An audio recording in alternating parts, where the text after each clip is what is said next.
जनवरी की ठंडी रात में भुल्लनपुर गांव में रहने वाला राधेश्याम ठंड में सिकुड़ते हुए चला जा रहा था। आज राधेश्याम के जिगरी दोस्त की पड़ोस वाले गांव में शादी थी, जिसमें शामिल होने के बाद वो देर रात अकेले वहां से लौट रहा था। अरे आखिरी बस भी निकल गई तो बड़ी आफत हो जाएगी। इतनी रात में गांव के लिए कोई साधन भी नहीं मिलेगा। बस ने उसे गांव के बाहर के बस स्टॉप पर उतार दिया था, लेकिन अब वहां से उसे अपने घर तक पैदल ही जाना था। आज मेरे यार की शादी है, आज मेरे यार की शादी है, यार की शादी है, मेरे दिलदार की शादी है। आज तो बड़ी ठंड है, खेतों के रास्ते से ही निकल लेता हूँ। थोड़ा जल्दी पहुँच जाऊंगा, वरना घर पहुँचने में 1 घंटा लगेगा। राधेश्याम जल्दी घर पहुंचने के लिए खेतों वाला रास्ता पकड़ लेता है। तभी उसकी नजर खेत में खड़े बिजुका पर पड़ती है। एक घड़े से उसका सर बनाकर उसके ऊपर कुछ घास फूस रखी हुई थी। अरे मुझे चढ़ गई है क्या? ये बिजुका इतना अजीब सा क्यों नजर आ रहा है? ऐसा लग रहा है जैसे मुझे देखकर मुस्कुरा रहा हो।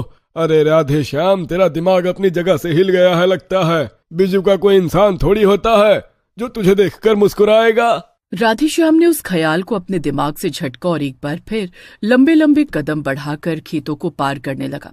अभी वो थोड़ी दूर और चला होगा कि उसे फिर अपने दाएं और खेत में बिल्कुल हूबहू वही बिजुका खड़ा हुआ नजर आता है, जिसे उसने अभी कुछ देर पहले देखा था। ऐसा कैसे हो सकता है?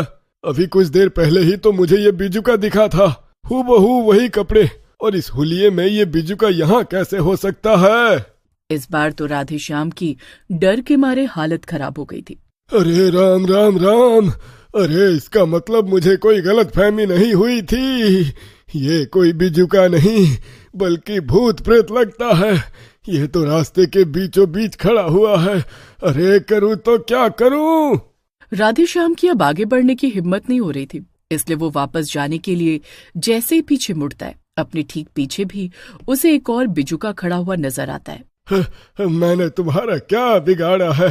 मेरा रास्ता क्यों रोक रखा है? जाने दो मुझे। राधेश्याम के इतना कहते ही बिजुका जोर जोर से हंसने लगता है। बिजुका की डरावनी हंसी सुनकर राधेश्याम थर थर कांपने लगा था, लेकिन बिजुका उसकी जान ले लेता है।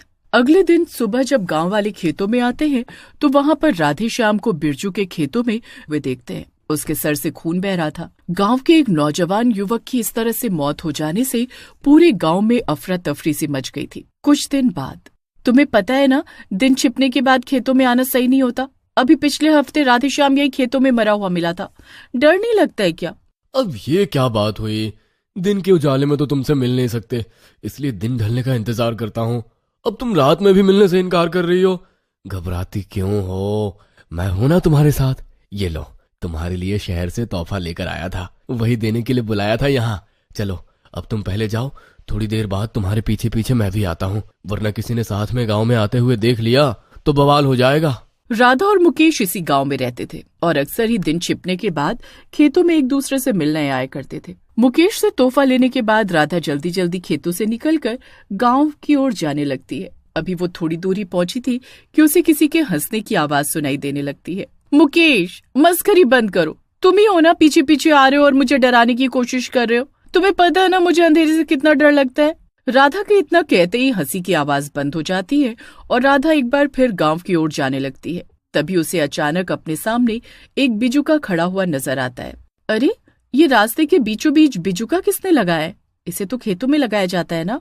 राधा तेजी से बिजुका के पास से गुजरने लगती है कि तभी उसे ऐसा लगता है जैसे किसी ने उसका हाथ पकड़ लिया है।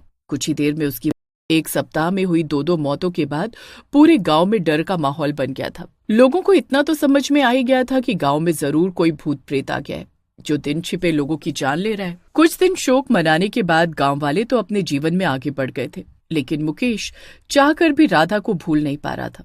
राधा, मेरी राधा, मैं खुद को कभी माफ नहीं कर पाऊंगा। सब मेरी ही गलती है। ना मैं उसे रात में मिलने के लिए खेत पर बुलाता और ना मेरी राधा की जान जाती। वो तो अंधेरे से वैसे ही इतना डरती थी। भगवान, अगर किसी को मारना ही था तो उस भूत ने मुझे मार दिया होता।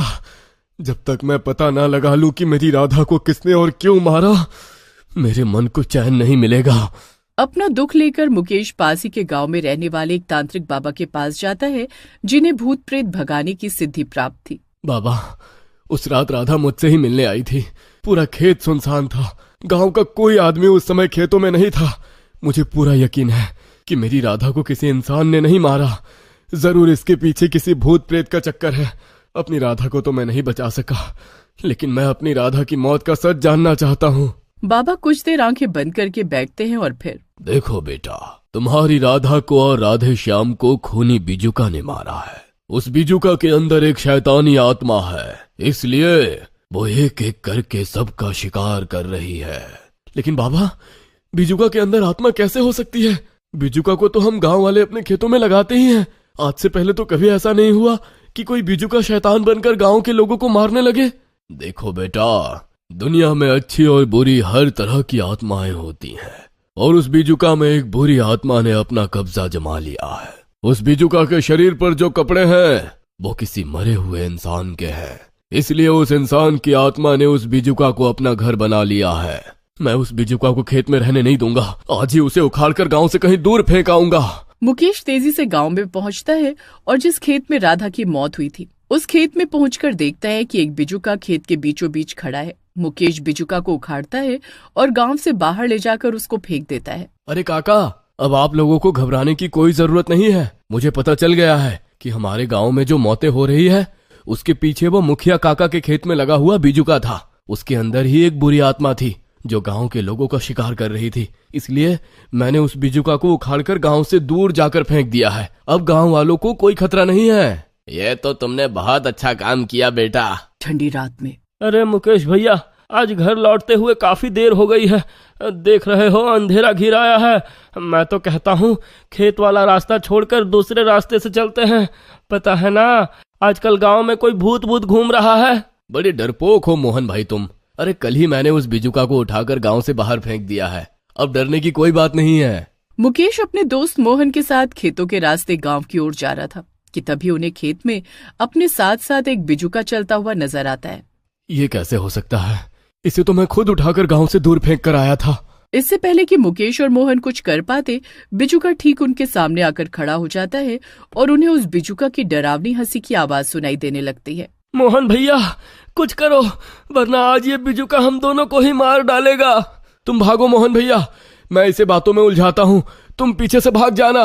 बाबा ठीक कहते थे, तू एक बुरी आत्मा है जो इतनी आसानी से गांव का पीछा नहीं छोड़ेगी, इसलिए उन्होंने तेरी जैसी दुष्ट आत्मा से पीछा छुड़ाने का मुझे एक तरीका भी बताया था।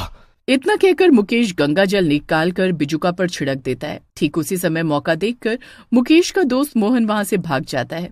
आज मुझे इसका अंत करना ही होगा। इतना कहकर मुकेश अपनी जेब में से लाइटर निकालकर बिजुका के सर पर लगी सूखी घास में आग लगा देता है। कुछ ही देर में बिजुका जलकर राख हो गया था और उसके साथ उसके शरीर पर पहने हुए कपड़े भी खत्म हो गए थे। कपड़ों के जलते ही बिजुका के अंदर रह रही दुष्ट आत्मा भी वहां से हमेशा हमेशा के लिए चली जाती है और इस तरह गांव वाले बिजुका के कहर से मुक्त हो जाते हैं।